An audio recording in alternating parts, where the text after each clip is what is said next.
Okay, welcome everybody. Good morning.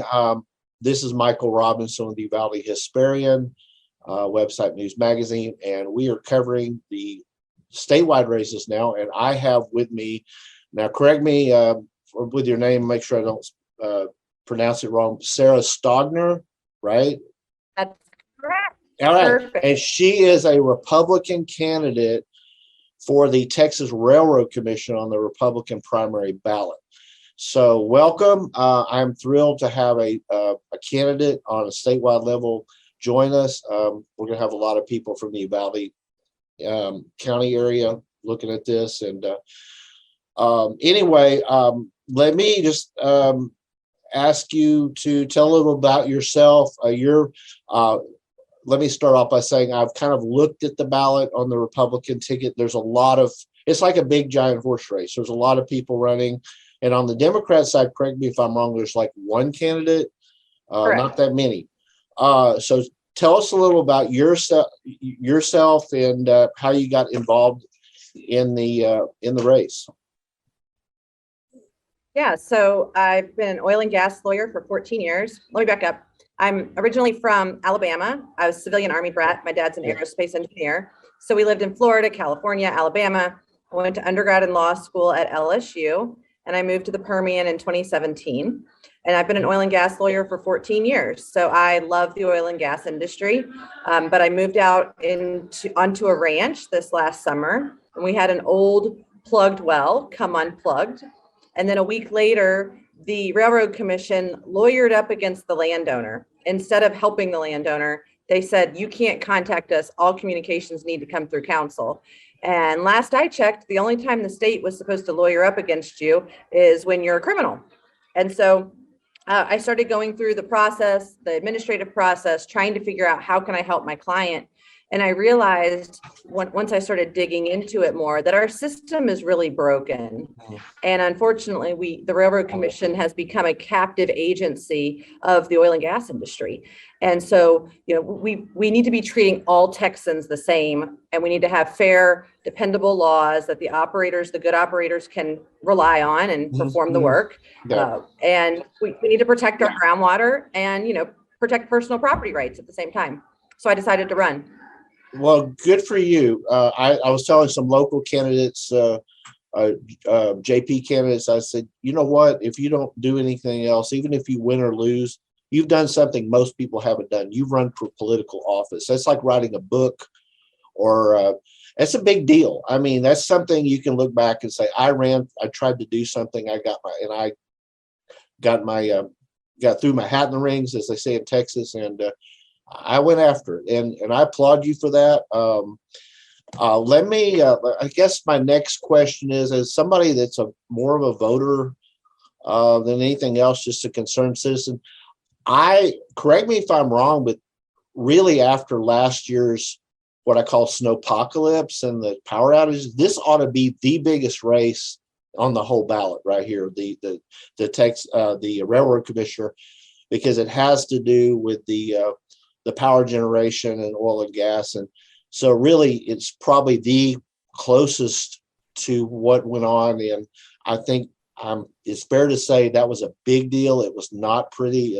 There was people that died due to and coming from a first world country, especially Texas, that's just unconscionable. But memories are soon fade and too quickly, so you'll never forget. And then like I say, but bring us back to that. Was that a factor in your running? And what are your thoughts on that? Yeah, no, I mean, you're absolutely right.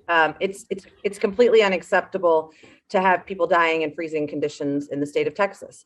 And so, yeah, I think that is just another symptom of the greater problem, which is the Railroad Commission has exclusive jurisdiction over regulating oil and gas operations, intrastate pipelines, and surface mining. So if the natural gas isn't capable of getting to the power plants to actually generate electricity, That's the railroad commissioner's fault. And you know, we saw the uprise with ERCOT and these other bureaucracies, but this is an elected position. And unfortunately, most Texans don't realize that the Railroad Commission is so important, that they're so powerful, and exactly what they do.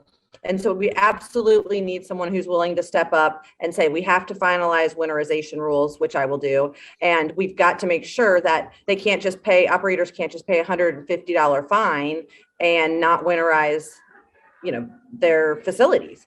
At the same time, they just passed on, you know, $3 billion worth of shoring up of infrastructure to citizens of Texas. That is not acceptable. That needs to be the people that are making money. It's a supply and demand thing. And when prices spike and they're making a ton of money, they're the ones that should be taking that money and doing something useful with it. And then outside of my jurisdiction, one of my goals is to start having bigger discussions about making sure that everyone is incentivized to not just provide power when it's really expensive, but that they're actually rewarded for reliability so that we get the right motivations in there for the capital, you know, our capital markets to take care of it. Sure, that makes perfect sense, and I'm glad you kind of outlined your position. I mean, it sounds great. I have just a couple of questions. I'll let you go. I know you're on the campaign trail, and we've only got a little less than 2 weeks to get those votes in, and then you got the election. So it's really is a horse race, although they're real people, not horses. So anyway, but I hope we yeah. Well, you know, I wanted to ask you about that. Where did that come from? Because I noticed that you have that unicorn connection, and I went to your campaign site, and so I saw that. So tell us a little about that. Yeah, so, you know, for years, I've been really tired of people telling me when I have an idea on how to fix a problem, oh, well, we've always done it this way, or you don't understand, this is industry standard, and that's impossible. And nothing is impossible, right? We're Texas. If we want to get something done, we're going to get it done. So I have the Derek on my unicorn horn because nothing's impossible. We just need to dream bigger. No, that makes perfect sense. And I think most of us can relate to that. I know that, of course, getting into any industry, but media is the same thing. It's, hey, you know, I'm not sure where you're coming from. You don't know how it works, and this is how we do things. And you know, and there's that strong motivation to keep change from happening. It's like, hey, we've got a good, you know, it's like, no, we don't. And I tell people locally, I said, you know, I've talked to people say, hey, the town's fine. I said, no, the town's not fine. The area needs to work for everybody. It needs to be a level playing field. It needs to be an opportunity. And just because a certain group has what they need doesn't mean the town's fine. And it doesn't mean we don't change this need to happen, because change will happen whether we want it or not. So anyway, I applaud you for that. I guess my next question, and like I said, I only have a couple of questions. The next question is, I've kind of glanced over and I've got some mailers from some of the other candidates. I did get a mailer from, I think, the incumbent candidate on the Railroad Commission. And the thought I had, all the words are nice, but it's just too slick. It's almost like they say, oh, okay, conservative, Republican, it's like they go through and it's like you kind of get into this. I feel like I'm kind of being hypnotized. It's like they're saying the right things, but they're not, you really don't know I want to ask these people, what's really going on up there? What's really happening? And why should the voters go beyond those just labels and really kind of dig a little deeper? Can you? Yeah, absolutely. Right. So the incumbent is a career politician. He has no oil and gas experience. He ran in 2016 on a pro-life platform.